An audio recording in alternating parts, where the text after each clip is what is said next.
I want to thank the gentleman from New York and the other Republicans who are supporting this and thank them for their bipartisanship. To the other 90% of our friends on the other side of the aisle, holy cow. Incoherence.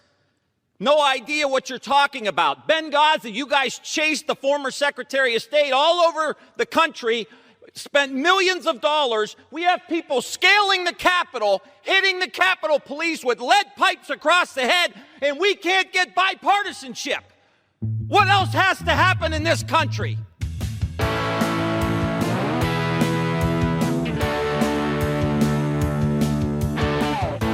I'm Sarah Kendzior, the author of the best-selling books The View from Flyover Country and Hiding in Plain Sight.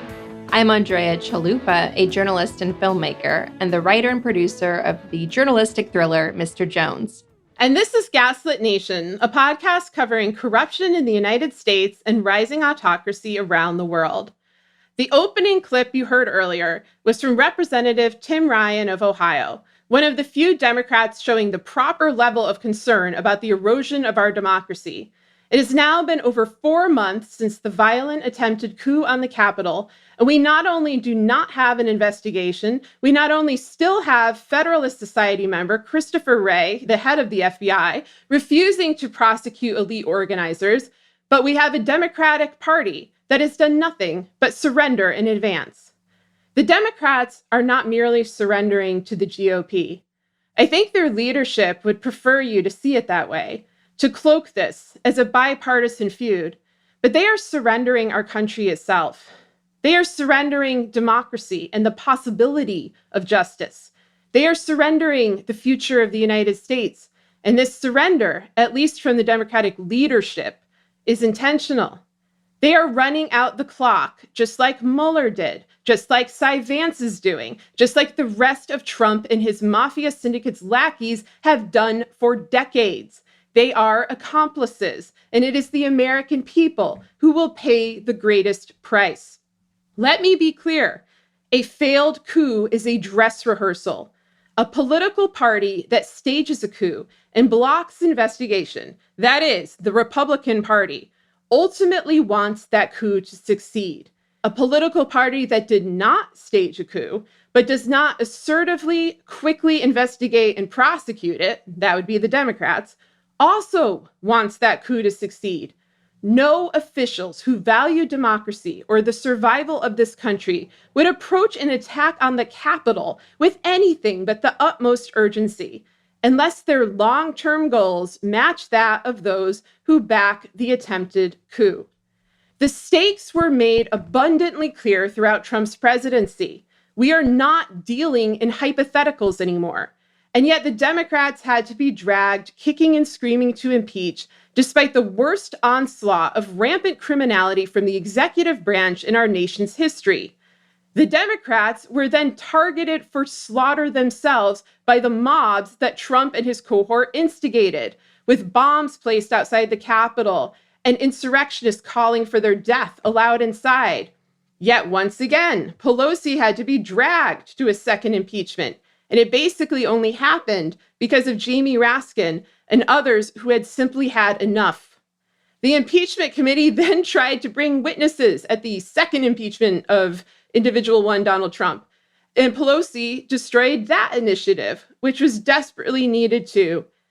As a result of there being no witnesses, Representative Raskin is now releasing letters from Capitol Police who are desperate to see an investigation of why these events were allowed to happen, and baffled by the lack of support for them by the Congresspeople they are tasked to protect. Let me be even more clear.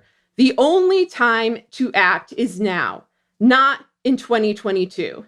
There is no 2022.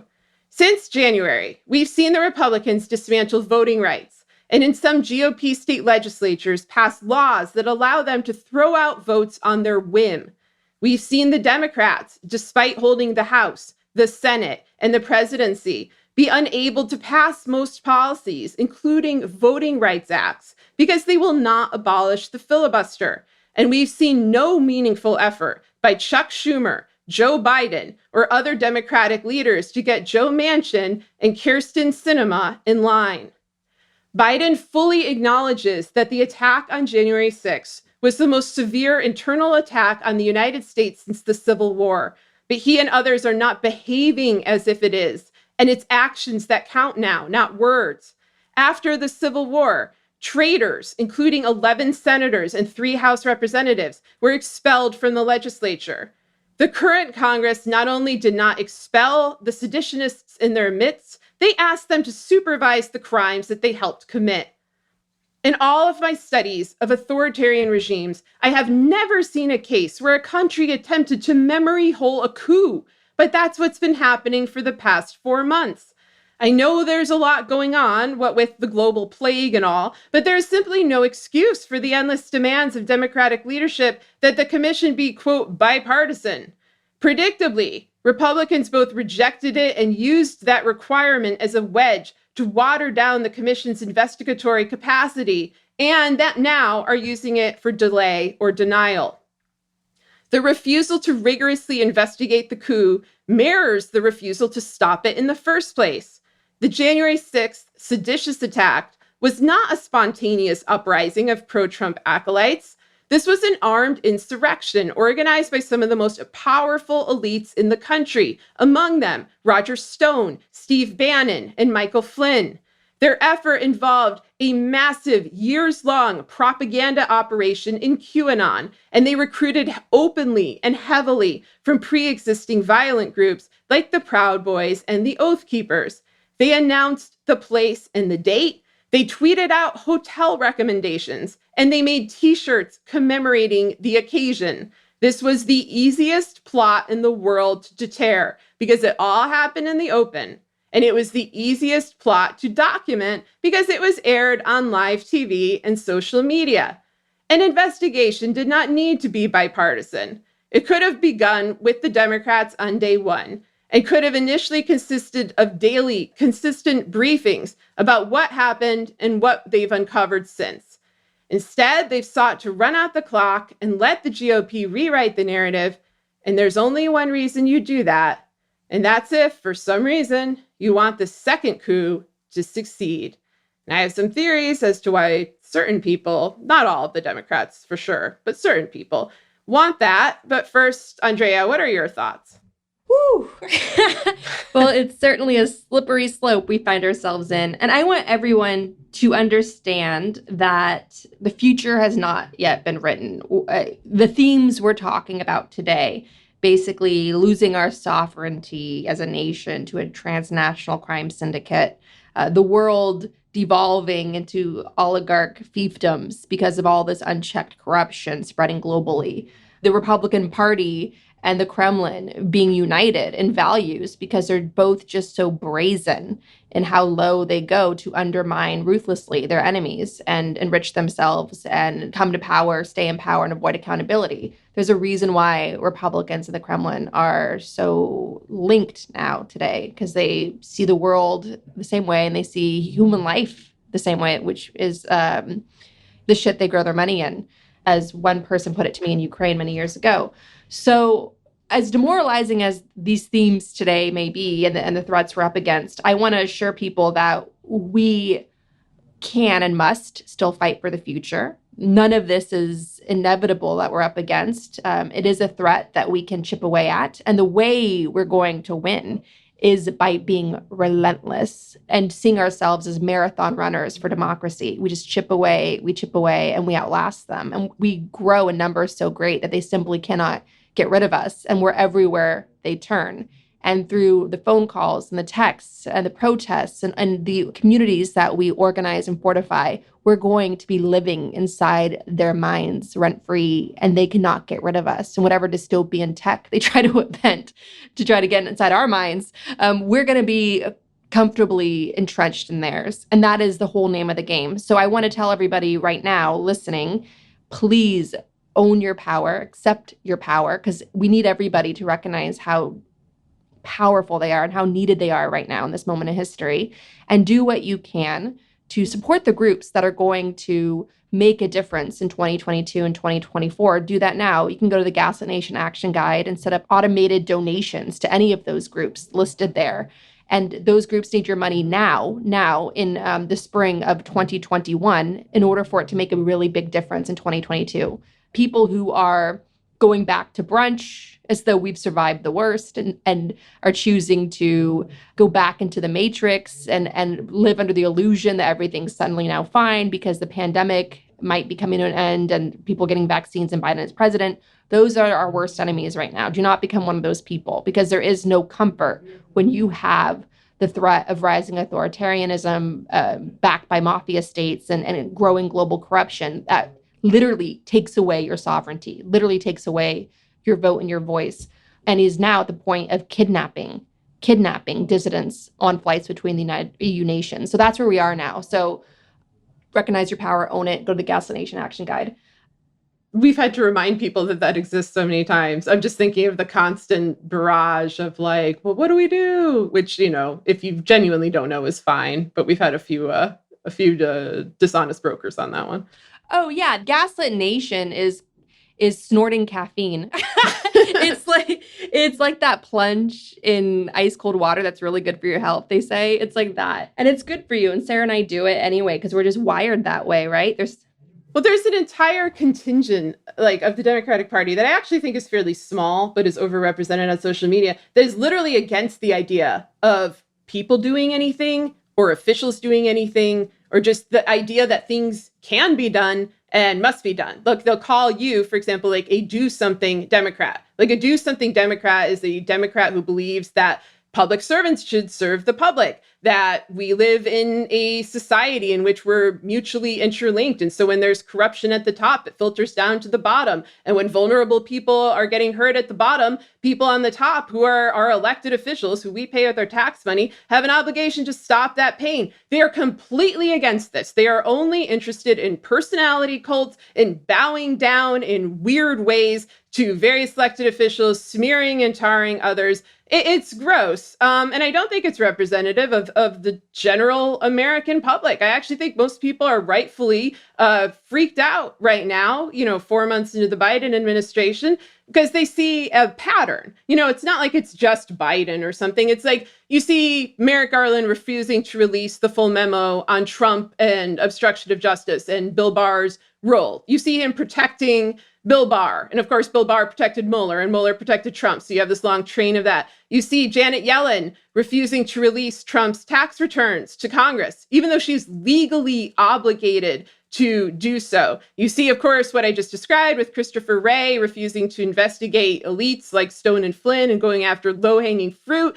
You see the continued destruction of the Postal Service, people still unable to get their mail and certainly unable to vote by mail if that comes to pass in 2022, because Biden will not restructure the board so that the board members can fire Louis DeJoy. That still hasn't happened. And it's absolutely necessary now. And then, of course, the biggest problem of all is voting rights, the lack of voting rights protections, the lack of the end of the filibuster.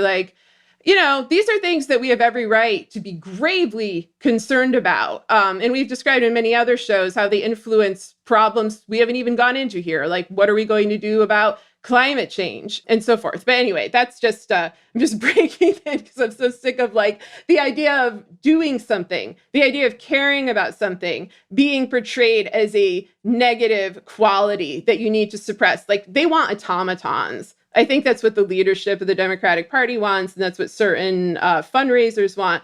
And we're refusing to be automatons. And if you don't like it, that's just too fucking bad. Yeah, I mean, on that front, it's elite criminal impunity that got us the violent coup attempt on January 6th. So all this long history of Barr getting away with his Iran-Contra cover-up, Barr getting away with his Mueller investigation cover-up, George W. Bush getting away with his war crimes in both Iraq and Afghanistan, all of this elite criminal impunity over time builds up to an atrocity like the terrorist attack on January 6th, and then on all of the trauma and ongoing gaslighting, the abuse that goes with that. So it's all connected. And I want to ask the Biden administration, you got Joe Manchin's wife, Connolly Manchin, a job. She's now in charge of the Federal State Economic Development Partnership, according to Forbes. So she was, Joe Manchin's wife was confirmed by the Senate as the co-chair of the Appalachian Regional Commission. That's a 6-figure job. So basically, Joe Biden's White House gave Joe Manchin's wife a job, thinking, come on, Joe, let's play ball. Let's pass some voting rights at a time when you have an authoritarian Republican Party trying to make it extremely hard for people to vote and putting themselves in positions of power where they can steal elections. And Joe Manchin just took this taxpayer money through his wife's job. It's like, nope, no voting rights. So it's really infuriating. The authoritarians basically have us by the balls right now. And it's in the form of complicit actors like Joe Manchin and Kristen Sinema and others, and also the cyber war. What happened with Colonial Pipeline, with Russian hackers coming in with the ransomware attack on a major gas pipeline, that was a warning shot. What they could do is far worse than that. So the way the Democrats in positions of power are behaving, it's as though they are in some hostage situation. It's as though that our sovereignty is already lost. They're making decisions that are against national security, against our own national interests, that simply do not make sense and put us in a position of basically losing what's left of our democracy, making it easier for our enemies to come to power and stay in power. So their moves simply do not make sense. And one case in point is you could see following the Colonial Pipeline ransomware attack by Russian hackers. And again, Putin's Kremlin is a mafia state. There's whatever the criminal elements are doing, you better believe that any Russian criminal hacker sophisticated enough to do what they did to the Colonial Pipeline, they're operating under the authority of the Kremlin. Putin's regime is a mafia state. It's all in tangent. So following that, the ransom was paid. And then what happens? The Biden administration is reportedly going to waive sanctions on Nord Stream 2 so that project can move forward. You might recall during Anthony Blinken's confirmation hearing before the Senate, he pledged to do everything in his power to stop Nord Stream 2. Why would that be in the U.S. interest to stop Nord Stream 2? Because it is a horrific chess move by the Putin mafia state, where it builds a pipeline between Russia and Germany that further entrenches German dependence on gas. Russian gas, controlling access to Russian gas, dependency on Russian gas has been used by Putin's mafia state as a leverage, as a weapon to pressure and force its interests. For instance, the Kremlin has turned off its Russian gas pipelines into Ukraine in the dead of winter to hurt Ukraine. And so now Germany is saying, oh yeah, come on in, let's ensure our dependence on Russian gas moving forward. Never mind that it's terrible for the environment. So this Nord Stream 2 Russian gas pipeline between Russia and Germany just furthers Germany's dependence on Russia. And that's going to make that's going to put Germany in a tricky position when it needs to hold Putin's mafia state accountable for all of its many crimes and all of its many human rights atrocities, from murdering people on British soil, from using some advanced death ray brain damage machine on U.S. targets, from deliberately mass murdering civilians in Syria to flood the EU with refugees, and then financially propping up far-right anti-immigration parties to further divide the EU, to propping up the Venezuelan dictator who is starving his people and creating a famine and a refugee crisis that could be larger than Syria's. So who the hell is going to hold Putin's mafia state accountable if so-called Western democratic leaders like Germany are making these big blood money deals with them, like Nord Stream 2? So the reason why the U.S. government really needs and wants to stop Nord Stream 2, and this is a bipartisan position, both Republicans and Democrats support this, is because they know that Germany is out, that Germany's hands are going to be tied. Even under Obama, where Obama pretty much, in my view, did the bare minimum in trying to hold Putin accountable. And you know for a fact it was the bare minimum, because what happened? Putin got his asset elected president in 2016. And that happens in part because of Obama's foreign policy. We've talked about that in the previous episodes. So even under Obama had to drag Merkel into sanctioning Russia. So imagine how much harder that's going to be now that Nord Stream 2 is about to be complete. It's 95% complete. And guess who's running Nord Stream 2? The CEO is a Putin crony who served in the KGB in East Germany with Putin. So you know what the whole spirit of this project is. It is to establish an economic weapon that it could yield to pressure the EU to continue to not hold Russia accountable. So on the heels of the Biden administration, as it was reported in Axios, the Biden administration reportedly plans to waive sanctions for Nord Stream 2. And in that reporting, the Biden position, whatever it was talking out of both sides of their mouths. Like, they've decided to waive the sanctions. It hasn't been officially announced yet. But the idea is they can't stop the project moving forward anyway, so they might as well waive the sanctions. But guess what? They're going to make sure that the gas pipeline is not used. How the hell do you plan to do that when you pledge to stop the thing from being completed in the first place? So stop kicking the can down the road on that. And the second position they had was we can still levy sanctions. We can still levy sanctions. Bullshit. Alexei Navalny is in prison right now, and he gave you a list of people to sanction, and you completely ignored it. So it's shocking. It's shocking the weakness that Biden is showing to Putin. And the only possible reason behind it is that our U.S. government is somehow in a hostage situation due to Kremlin aggression. Whatever success the Kremlin had in 2016 with installing their asset, they currently are holding a lot of really good cards right now, having had their way with the full U.S. government for 4 years during Trump's term. And they clearly seem to have us in a corner if Blinken and Biden cannot hold their promise on holding ground on Nord Stream 2. Because what happened after that weakness? There was a young dissident from Belarus who was instrumental in helping build the uprising that's been ongoing against the dictator of Belarus, Lukashenko, who's nicknamed the last dictator of Europe. He is very much in Putin's pocket. He's completely dependent on Putin. Belarus is like, as much as the dictator likes to think of himself as autonomous, it's an isolated regime that's very much in the pocket of the Kremlin. And just as has happened this last week, there was a flight that left from Athens on its way to Lithuania. And on that flight was this young dissident by the name of Roman Protasevich. He and his girlfriend, a Russian citizen, Sofia Sabega, 23 years old, boarded from Athens on their way to Vilnius, Lithuania. During the flight, there's reportedly 4 KGB agents that were taking photos of them at the airport in Athens. Remember, in Belarus, they still call their security services, their terror police, the KGB. The branding just works for the purpose. And so those 4 men get on the flight as the plane is flying between EU nations and it's flying through Belarus airspace. The KGB agents threaten the crew with a bomb, saying there's a security risk, they must land immediately. A jet fighter from Belarus flies up and escorts the plane down. It's a Ryanair commercial jet. And as it's going down, this young dissident is begging for his life, saying, please don't release me to Belarus. I will be killed. Because of his pro-democracy activism and organizing and journalism, he's seen as a terrorist in Belarus. So the plane lands in Belarus, and Roman and his girlfriend are escorted off, and 4 other passengers, presumably the 4 KGB agents, get off with them. And then the equivalent of a hostage video was just released featuring Roman talking to the camera, looking quite in shock, saying that he's being treated well. That's a hostage video. We're all familiar with that.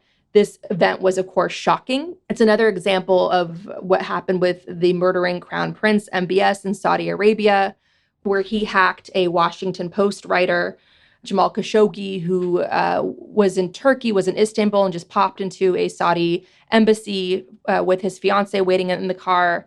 He just needed to take care of some paperwork. They had a wedding coming up, and he never came out. He was completely dismembered, and MBS got away with murder. And again, the Biden administration let him get away with it. So elite criminal impunity leads to more innocent lives being lost. Do you understand? You're endangering all of us. You're endangering me. You're endangering Sarah. You're endangering our families. You're endangering people that do this work, that need to do this work in order to ensure that we have a democracy and that our democracy even functions. You're not making any of us safe or safer. So please, Biden administration, all that great work you've done to get vaccines in the arms of Americans, now please apply that same mind, that same empathy, that same power of organization and American might to your foreign policy and protect Americans from the virus of transnational corruption and authoritarianism, because none of us are safe. Nowhere in the planet are you safe from this threat. Absolutely. And so well said. And I just want to add a couple points, just building off of what you said about the Kremlin's actions, about their desire to break up the EU, which they succeeded in doing, with the Brexit referendum and the turn of Hungary and Poland and other states towards authoritarianism. Obviously, there are domestic issues, but the Kremlin has exacerbated them. Many people have gone into, Cambridge Analytica and all of these transnational criminal technological movements and propaganda operations that help this succeed. They wanted to break up the EU. They also want to break up the United States. And it's been interesting because, throughout the time we've done this show, it has been a struggle to convince people that Trump was an aspiring autocrat and that the GOP was an authoritarian cult. And these are now things that people say commonly. You see mainstream people saying what we said back in 2018, 2019, because they understand the severity of the threat. And so now they're saying, I'm very worried the United States is going to become an authoritarian country, to which I'm like, an authoritarian country if you're lucky. Because I think the ultimate goal of the Kremlin, but also all of these partner states, these transnational actors who really do not have an allegiance to a particular country. It's like the guys who are suing Catherine Belton for her book, Putin's People. We went into that a few episodes ago. These oligarchs, these plutocrats, these elite mafiosos, they would rather have us stripped down and broken up into parts. They would rather have the United States consist of oligarch fiefdoms. And that is why they keep pushing secessionist movements. You have Marjorie Taylor Greene, who, I usually don't think is worth of discussion. Marjorie Taylor Greene is like the American Maria Butina. Yes. Oh, I was thinking of that. Because she has the same energy. Goddamn line with the guns. Same energy. And with the pushing for secessionist movements. She's pushing for the United States to break apart. Now think about that. There are people who run their mouths or whatnot. We just had a violent insurrectionist, seditionist attack on the Capitol of the United States. And now we have a representative who has threatened other representatives. She has stalked Alexandria Ocasio-Cortez. People like to frame that as a cat fight. It is not. It is serious. It is violent. It is obsessive. And she is now calling for secessionist movements. And you're seeing the same things happening in Texas. There are people there calling for secessionist movements. There are people calling for the creation of what they deem Greater Oregon, which is basically overlapping with a lot of the territory where white supremacist groups have been plotting, for several decades. A lot of this was long coming. It absolutely needs to be stopped. And my fear, and I've said this before, is that the Democrats or liberals or leftists or whatever you want to call yourself, people who are definitely not Republicans, they also fall for all this bullshit. They think they're going to build some sort of paradise out of, a northern state, or this is what worries me most, out of California, where again, you see Kremlin efforts and Kremlin money backing the Cal Exit movement, in which California could become a independent country and would become, in turn, one of the wealthiest countries in the world. I think if that would happen, you would not have a paradise. You would likely have a technocracy of some kind. It would be built on Silicon Valley dirty money. What worries me a lot is that I think some of the absolute worst representatives in the Democratic Party are coming from California and are flooded with Silicon Valley money. And when people say, well, what would be in it for them? Like, what's in it for the Democrats to block voting rights? What's in it for the Democrats to kiss ass to the Republicans who literally were encouraging a mob to murder them? Like, what could they possibly gain? Sometimes the answer in my head is California. And, that's a theory. And I normally would feel like a little iffy sharing that theory. But honestly, the shit that you all know about, the shit that's actually happened to our country since 2016 that has gone completely unpunished and that's, going on in plain sight is so horrific. It's so over the top that I think that speculation is warranted. I'm not saying this is definitely something I know. I'm just thinking when I try to think of incentives for behavior that is so blatantly anti-American, anti-constitutional, anti the sovereignty of our nation, I think of perks. I think of, well, what do they get in exchange? And I think about the fact that we truly do have a class of people, mega millionaires and billionaires who do not need this country to exist. They truly don't. They could carry on with their lives exactly as they lived them before, with their corporations, with their accumulated wealth that they could pass down from generation to generation, and none of this will affect them. They don't need to worry about public schools, hospitals, human rights, civil rights, voting rights. It doesn't matter. Their power will remain. And that is another reason why we obviously need dirty money, and I think big money in general, out of politics. And we need to have people in office who are not from this class of wealthy politicians. Like, it is so, oh God. I mean, I know I sound so furious, but it's because I am, and it's because I'm very frightened for the future, for what our children will inherit. Because I see a really malevolent plan, worse in many ways than sort of the traditional fascist state. But anyway, as you were saying, you were making a lot of good points about the Belarusian case and the attack on the West, the attack on free journalism, the attack on free media. So go on from there. Yeah, I mean, it's very clear that Lukashenko, the dictator of Belarus, he snatched a dissident. He hijacked a plane between EU nations because he felt emboldened by the fact that his sugar daddy, thank you, throughout this uprising that Lukashenko's been threatened by, with the Belarusian people like rising up against him, risking their lives, their freedom. Hundreds have been arrested, many tortured. Dissidents have had to flee abroad, worried, as we've seen, they're not safe.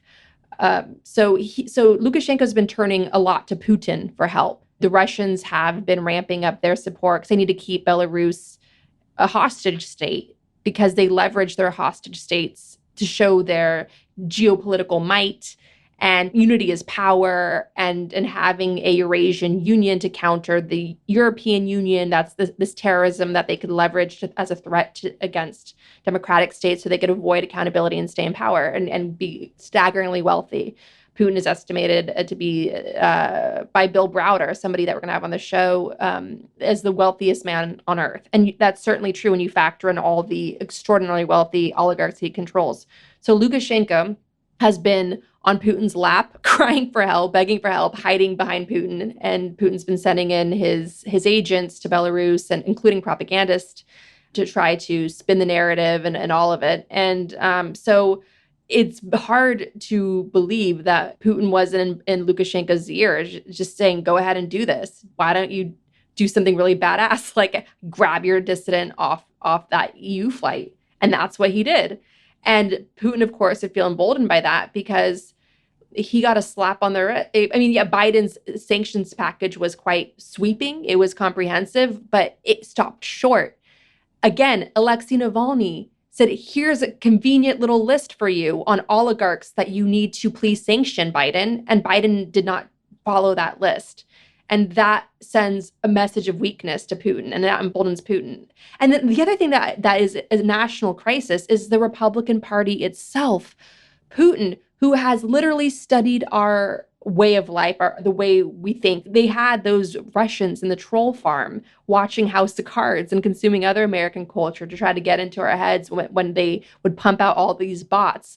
And of course, Putin has relied for many years on the Republican operative Paul Manafort to further his interests in Ukraine and the US and media and business. So the Republican Party itself is a national security threat. Marjorie Taylor Greene and others talking about secessionist movements, like Putin wants those people back in power. Putin appreciates how the Republican Party has become so aggressive, so Nazi stormtrooper, so intimidating and ruthlessly undermining, that he's happy that these Republicans are making Biden's job harder and blocking Biden now and blocking any progress and protection of voting rights. Putin wants all that because it weakens the United States from within. And it basically ties our hands in terms of standing up to Putin, because we're dealing with all these problems. And why would the Biden administration want to risk escalating any tensions with Putin by holding his aggression accountable abroad? So congratulations, Republicans. I know you guys all, the bunch of you took a trip to spent 4th of July in Moscow, when Kremlin's asset, Trump, came to power. And 9/11. And 9/11. You are just continuing doing Putin's dirty work by weakening us from within and showing that there is a sizable power in the United States that would be completely fine, as it was under Trump, in allowing Putin to just do what he wanted on the global stage and giving him his wish list and letting him get away with actual murder. So is dangerous because the threat is coming from inside the house and it's growing from abroad. And you really need to have a smart and strong foreign policy to outsmart all these actors that we're up against. And because you have a lot of fires that are encroaching on you, and sticking your head in the sand or trying to play the waiting game or thinking they're going to go away is only going to make things worse. And it is only going to empower them, as we're seeing. Like, how many more dissidents need to lose their lives before the people in positions of power, from Merkel and Biden and others, finally do something about this growing autocracy that is literally choking our planet? And it's all connected. You want to talk about the anniversary of George Floyd's murder by a white police officer, Derek Chauvin, who was, of course, found guilty of that murder in broad daylight. It's all connected.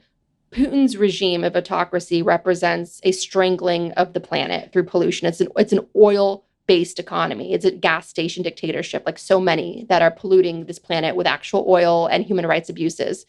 It's an anti-immigration regime. There's viral videos of people attacking immigrants on the streets in Russia, and that's a fun game that they play. It was white supremacy in Putin's regime. He had a nationalistic march that turned into a neo-Nazi march. The parties that he's propping up across Europe are like posh Nazi parties, So all the threats that we're up against, from environmental degradation, from white supremacy to the violence of patriarchy, it's all connected.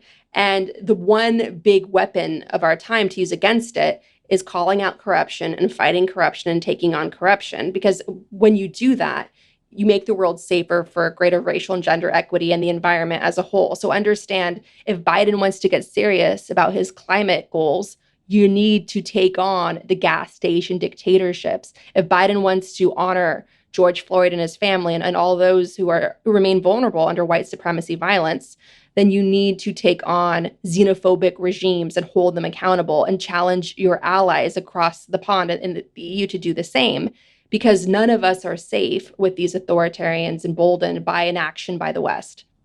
Yep. And to just, stress this point yet again, we have been fighting transnational organized crime. And as we've described in many episodes, the Kremlin is an essential apparatus of this operation. It's the biggest state apparatus, but it's intertwined with other countries like Israel, like Saudi Arabia, and, to be precise, with the worst actors from those countries, with people who have wantonly abused power, people who hold multiple passports because the name of their game is money laundering, it's rigging political systems, it's suppressing the power of individual human beings. And so I want to touch on, pick up where we left off last week. We did an entire episode about the attacks on Palestinians in Israel, because it relates directly to what you're saying, that the Biden administration needs to have a consistent stance on states that are committing grotesque human rights violations that are, in this case, an apartheid state. And so, we were obviously glad, like everybody else, to see that there was a ceasefire last week. We don't want anybody on any side of this to die, and we don't want the continual bombardment of Gaza. But it's important to note that the occupation continues, and Palestinians are still being denied clean water, electricity, and medical care.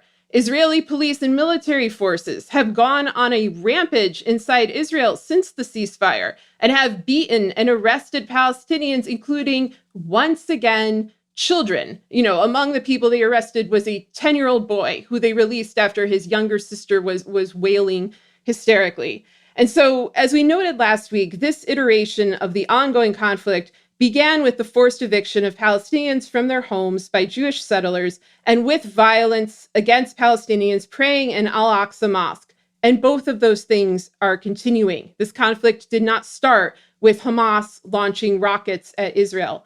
The only thing that has changed is that the Israeli military has stopped bombarding Gaza. But furthermore, the American media is now cracking down on journalists who believe in Palestinian rights. The openness that I discussed last week, the ability to discuss this conflict fairly, seems to be dissipating. And the most egregious case of this is Emily Wilder, a journalist who was fired from the Associated Press after conservatives harassed her employer and said she should be fired because she supported Palestinian rights in college and mocked GOP mega donor Sheldon Adelson, who died in December. The mockery was beforehand. Wilder, notably, was not even covering the Israeli-Palestinian conflict. Just the fact that she had sympathy for Palestinians and that she supported Palestinian human rights was enough to get her fired. And so Wilder, who is on Twitter, released a long statement defending her position. She's standing up for herself. Other journalists have stood up for her. I think that's good to see. People are appalled, not only because she didn't do anything wrong, but because her firing happened right after the Israeli military destroyed the building that was holding the Associated Press offices in Gaza. That attack, as we noted on last week's Gaslit Nation, was aimed at intimidating journalists, and it worked. That the Associated Press would supplicate itself and fire one of its own after its own building was destroyed under the false pretext that it was harboring Hamas. This is a myth that Secretary of State Blinken has debunked, is deeply disturbing. And so that worries me a great deal. I'm seeing ominous signs of press freedom about this conflict, and also the fact that the conflict hasn't stopped. I'll bring up one more thing going on there that I think is of note. For years, we discussed Mike Pompeo, the rapture fiend. He is somebody who believes that foreign policy should be based on the rapture. He felt that way as head of the CIA. He felt that way as Secretary of State. And the evangelical or extremist Christians, there's honestly a variety of people holding this belief, think that the road to salvation involves destroying the Al-Aqsa Mosque, building the third temple in Israel. There are some Jewish extremists who believe this as well. These two beliefs tend to cancel each other out because in the evangelical view, it's, the Jews returning to Israel where then they will either have to forcibly be converted or die that will pave the road to paradise. So this is an anti-Semitic theory or goal. But nonetheless, we've seen a lot of collaboration between these two groups, at least in the present realm in which we live. So anyway, Pompeo, as you know, is no longer the Secretary of State, thank God. He spent the time period between the election and the coup going to Israel repeatedly and meeting with Mossad. And we never really found out why he was meeting with Mossad, just like we never found out why he was meeting with Kremlin spies who had been sanctioned. But anyway, which is what he did to get his Secretary of State job. That's another story. A disturbing thing is Mike Pompeo, private citizen, is now going back to Israel to meet with Mossad. The official reason is to celebrate the retirement of Yossi Cohen, the head of Mossad, and he is going to be there at the exact same time as Antony Blinken, who is scheduled to be there this week as well. And so this is disturbing to me because you have to remember the Republicans, I think they know that Joe Biden legitimately won this election, but they are behaving as if he has not. That's key not only to their future goals of saying that the 2022 results must be rejected, the 2024 results must be rejected if a Democrat wins, but I think to an ongoing plan that they had for the Middle East. The other thing Mike Pompeo desperately wanted, along with Kushner, Pence, and John Bolton, and so many others, was a war with Iran. And Netanyahu recently said that he's, again, interested in a war with Iran. So all of this is of grave concern to me. The Biden administration needs to take this very, very seriously and just look to who is suffering here. Look to the preservation of human life. Like if we have institutionalists and your goal is to protect the institution at all costs, but the institution has been corrupted deeply from within, corrupted to the point that it's shattered, you need to build a new structure of laws and norms, or at least you need to state what your intent is plainly. It cannot just be this kind of de facto embrace of an alleged ally when that ally has hurt us badly or hurt other people badly. And that goes for Saudi Arabia as well. What Biden and the State Department did in regard to Khashoggi. Like there needs to be a consistent set of values. Obviously diplomacy is fluid and it's, never going to be perfect. But sometimes these situations, they're so cut and dry and they're so incredibly dangerous and they harm so many innocent people that you need a government that will stand up for the most vulnerable, that will be a real leader on the global stage. And I see a lot of pain in the present and the future. I see bad things down the road. I'm being vague now because the stuff I'm envisioning is so awful that it's not really worth sharing. And you could probably guess what I'm thinking based on my description now. But anyway, I hope that they I hope that they find a solution.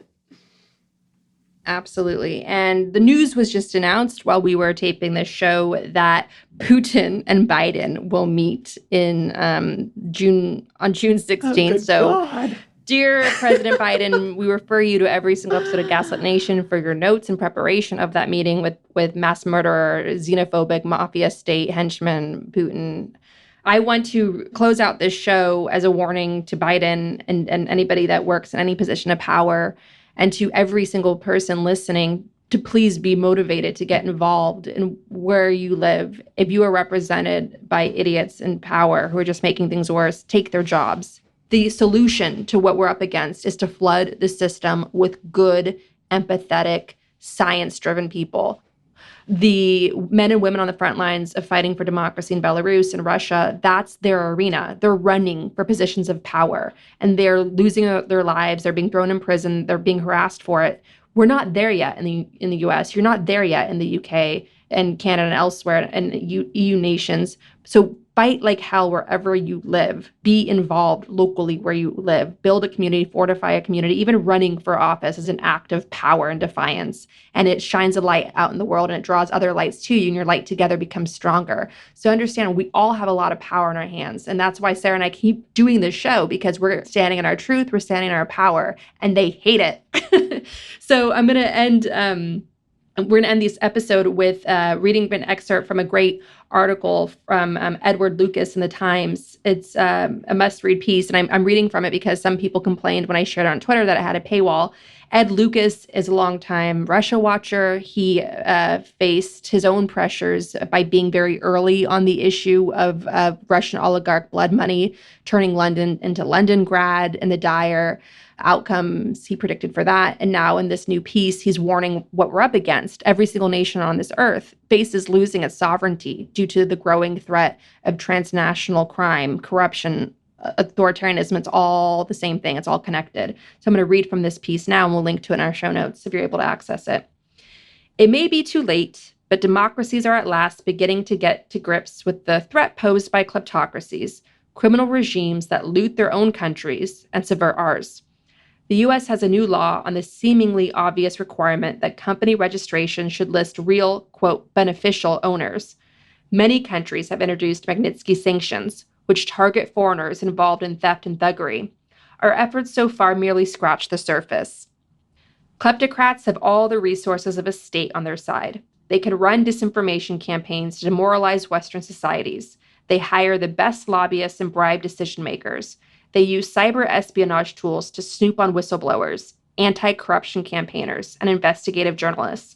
They hire assassins armed with bone saws and nerve agents, and then deny brazenly what they have done. The super rich can use foreign courts to bully detractors into silence. Even if you have truth on your side, defending a libel action, as I know from personal experience, can cost hundreds of thousands of pounds. Nothing for an oligarch, but ruinous for an individual. They can file bogus criminal charges against critics, resulting in Interpol red notices that cripple ability to travel. I increasingly hear from academics who have been told to tone down criticism of China because it is bad for business. The first stage in countering this is to get different bits of government working together. The regimes in Moscow and Beijing are a national security threat, but outwitting them goes way beyond the capabilities of armed forces or intelligence services.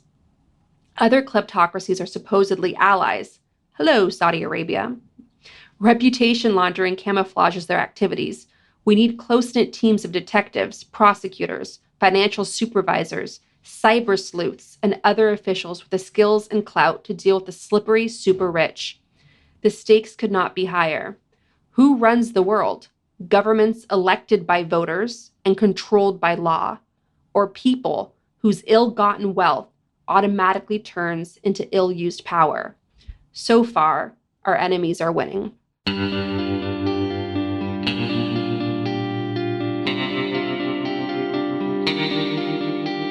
Our discussion continues, and you can get access to that by signing up on our Patreon at the Truth Teller level or higher. We want to encourage you to donate to your local food bank, which is experiencing a spike in demand. We also encourage you to donate to giveindia.org to help Indians battling COVID-19. We also encourage you to donate to the International Rescue Committee, a humanitarian relief organization helping refugees from Syria.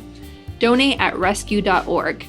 And if you want to help critically endangered orangutans already under pressure from the palm oil industry, donate to the Orangutan Project at theorangutanproject.org. Gaslit Nation is produced by Sarah Kenzier and Andrea Chalupa. If you like what we do, leave us a review on iTunes. It helps us reach more listeners. And check out our Patreon. It keeps us going. And you can also subscribe to us on YouTube. Our production managers are Nicholas Torres and Carlin Daigle. Our episodes are edited by Nicholas Torres, and our Patreon exclusive content is edited by Carlin Daigle. Original music in Gaslit Nation is produced by David Whitehead, Martin Visseberg, Nick Farr, Damian Arriaga, and Carlin Daigle. Our logo design was donated to us by Hamish Smith of the New York-based firm Order. Thank you so much, Hamish. Gaslit Nation would like to thank our supporters at the producer level on Patreon and higher. Todd S. Perlstein, Pat, Kenny Main, John Schoenthaler, Frank Jaquette, Kenneth Reed, Ellen McGirt, Jill Farron, Larry Gasson, Erica Moore, Karen A. Deal, Nico Phillips, Brian E. Castor, Lex Reed, Andrea Scalzo, Melessia Howland, Karen Heisler, Jordan Sanders, Ann Bertino, Rachel Winder, T.R. Dunstan, Kim, John Millet or John Millett, David East, Shannon Nacy, Ida, Chris Fellow, Dodie Pop, Kristen Bredemus, Gabrielle R., Ben Wheaton, Joseph Mara Jr., Rich Holcomb, Jeremy Thompson, Thomas Scheibe, Kelsey Malsom, Julie Matthews, Meganopolis, Mark, Matthew Womack, Sean Berg, Kristen Kuster, Tracy Ash, Benjamin Galuza, Kai Gillis, Sharon Hattrick, Robinson, Keith Gultshock, William Barry Reeves, Janet Robinson, John Atrisk, Richard Smith, Emmy, Kevin Gannon, Sandra Colnins, Katie Masuris, John Laughlin, Jeff Thompson, James D. Leonard, Evan Rosemore, Chip Salzenberg, Leo Chalupa, Carol Golstad, Michael Wooldridge, Crimer, no. Crimer, no criming. Oh God, it's like a Dora the Explorer reference too. All right, excuse me. Jason Benke, Marcus J. Trent, Joe Darcy, Ann Marshall, Jeremy Lewis, Trigve, Christine M., D.L. Singfield, Matt Perez, Nicole Spear, Kelly Ranson, Brian Tejuden, Christy Vitale, Maureen Murphy, Michelle Dash, Jans Alstrup Rasmussen, Zachary Lemon, Dorothy Kamerick, Victoria Olson, Alabama, ZW, Lisa LaFlame, Jason Bainbridge, Catherine Anderson Carina, Sarah Gray, Lawrence Graham, Mike Tripico, Diana Gallagher, John Ripley, Ethan Mann, Jennifer Slavic, Rhonda White, P.A. Isma, David Porter, Kate Cotton, Kim Mellon, Leah Campbell, Lynn Schneider, Jared Lombardo, Karen Humphreys, Giles Boquet, Ann Marshall, Irina Guardia, Eric Kaplan, Sonia Bogdanovich, Pam Paris, Tanya Chalupa. Thank you all so much for your support of the show. We could not make Gaslit Nation without you. Thank you.